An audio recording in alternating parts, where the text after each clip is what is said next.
કે રાજભા ગઢવી, જી એમના ફાધરનું રિસન્ટલી હમણાં નિધન થયું અને ત્યારે એમણે એક વિડીયો શેર કર્યો હતો, હોસ્પિટલનો વિડીયો હતો, અને ત્યારે એમના પપ્પાનું જે પ્રોત્સાહન હતું એમને, એના પરથી અંદાજો લગાડી શકાય કે એમની એન્ટાયર લાઈફમાં કેટલું પ્રોત્સાહન રહ્યું છે એમણે કર્યા હશે રાજભાને. ત્યારે રાજભા અહીંયા છે. ચોક્કસપણે. અને બહુ જ સરસ વાત કીધી તમે. અને ઉદાહરણ જે તમે એના માટે પૂરું પાડ્યું ને સર્વશ્રેષ્ઠ છે.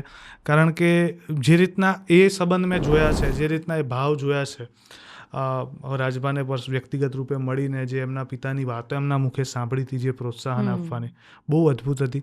હવે એ જે ખોટ છે એ તો બહુ મોટી છે. ભગવાન એમના દિવ્ય ચેતનાને બિલકુલ શાંતિ પ્રદાન કરે. પણ ખરેખરમાં એક પિતાનો સપોર્ટ હોવો બહુ જરૂરી છે. હા, દરેક પિતાનો જો આવો સપોર્ટ હોય ને તો એ છોકરાઓ ક્યાંય પાછા ના પડે. અને એ તો છે જ, રાજભા આજે દુનિયામાં ડંકા વગાડે. બિલકુલ, કેમ નહીં.